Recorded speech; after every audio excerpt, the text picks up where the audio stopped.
Hi everyone. This lecture let's discuss important MCQ on diffusion and osmosis. Let's discuss the first question. The given four options combined together forms the definition of diffusion. In these four options, in one of the option something is missing and that's making the definition incomplete. So you have to find which option is incorrect.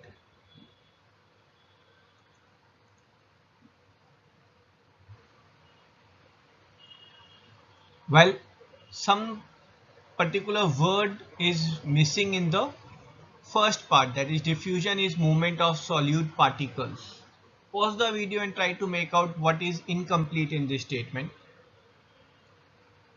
Well, actually here the diffusion is the net movement of solute particles, right? These solute particles keeps on moving to and fro, right? Some of the particle will move in this direction, some of the particles which are there will move in the opposite direction. It is the net movement in which solute particles are moving from higher concentration to lower concentration. So that word net is missing in this particular case. In this diffusion diagram, it's showing that there is a movement of solute, that is oxygen, inside the cell. So this diagram is incorrect because there is a net movement of oxygen is inside. That means some movement of oxygen will be outside also, right? Out of every maybe 8 or 10 oxygen entering in the cell, 1 or 2 will be leaving the cell also. So that part was missing in the diagram. Well, next question looks lengthy, but it's an interesting one. So all the four options give some facts related to diffusion. You have to make out which fact stated is wrong. If required, you can pause the video.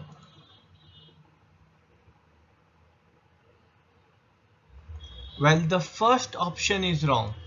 It says during diffusion there is no movement of solute particles.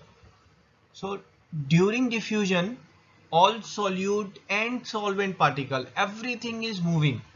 Only thing is there is no net movement of solvent particles, right? How the solvent particles which are moving from higher to lower are same in number which are moving from lower to higher. So solvent particles are moving, but there is no net movement of solid particles. In this question, all the four options combined together forms the definition of osmosis, which is slightly incorrect. You have to find which option needs the correction.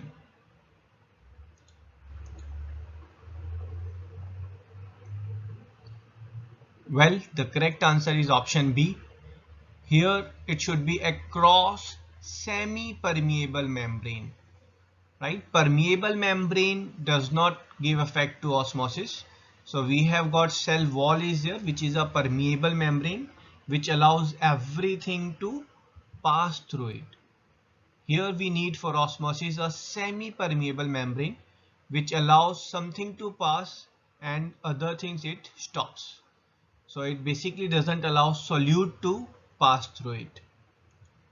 So for osmosis you need a semi-permeable membrane which is nothing but a sieve, microscopic sieve, which allow few particles which are smaller than the sieve holes to pass through it, and it stops other particles to pass through it. So semi-permeable membrane, as discussed, is nothing but a microscopic sieve. Which of the following option is an example for semi-permeable membrane?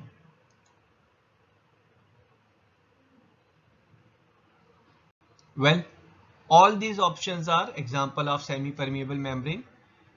Examples are that thin skin of egg. If you will put the egg in a vinegar, the outer shell of the egg will get dissolved and the thin membrane which is left, that acts as a semi-permeable membrane. The grape covering. So if you put the grape in a solution, it acts as a semi-permeable membrane, allowing only few things to pass through it. cell membranes of a living cell, and sometimes the living cell itself act as a semi-permeable membrane. Let's take the next question.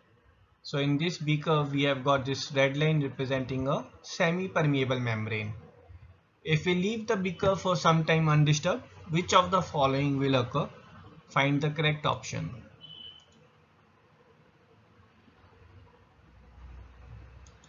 Well, if left undisturbed, so this semi-permeable membrane will not allow any solute particle to pass.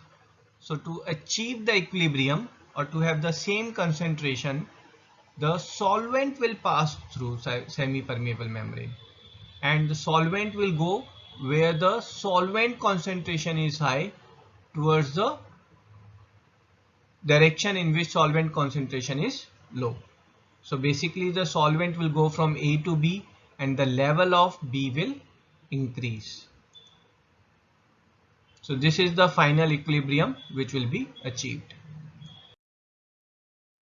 Well, the next question is, osmosis is the net movement of solvent across a semi-permeable membrane towards which site? So you have to select the correct option. Well, the correct answer is higher concentration of solute.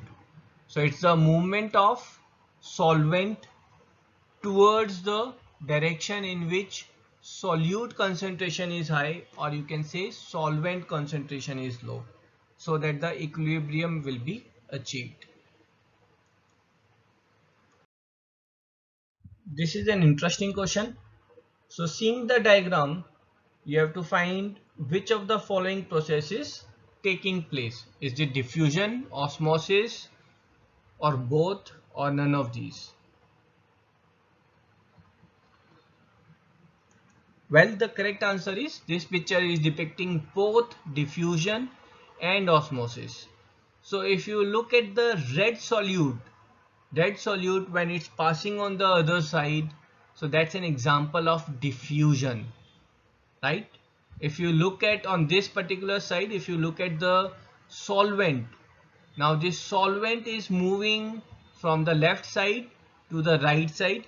This movement of solvent because of semi-permeable membrane is the example of osmosis.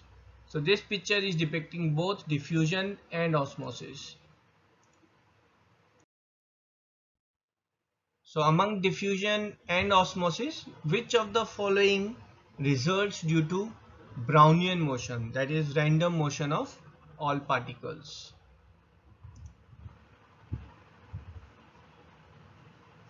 Well, the correct answer is both diffusion and osmosis results because of Brownian motion. So because the solvent and solute particles are moving randomly, so they get distributed evenly and achieving the equilibrium, either because of diffusion in absence of semi-permeable membrane, or because of osmosis in presence of semi-permeable membrane. Both diffusion and osmosis are said to be passive process.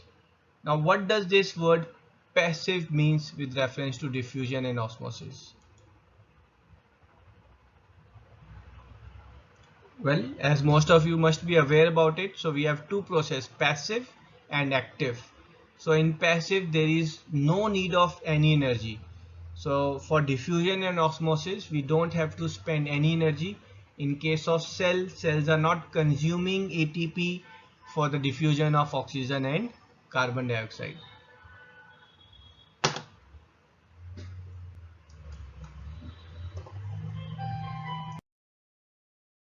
Well, last question of the day. In RO water purification system at home, what does the letter RO stands for? Well, the correct answer is reverse osmosis. So in case of osmosis, we know that the solvent will move from lower concentration of solute to higher concentration of solute to get into equilibrium. Now, to stop this osmosis, we'll have to apply the certain pressure on the higher concentration of solute to maintain it with the original equilibrium. this external pressure which I have to apply, this is called osmotic pressure. What will happen if I'll apply more than osmotic pressure on the right side? Well, if we'll apply more than osmotic pressure, the solvent is going to move in the reverse direction. So in water purification system, this is the tap water which is being received, and in this side an external pressure is being applied and it forces the impurities to remain on the left side while the pure water that gets moved on the right side, and that's how the water is getting purified.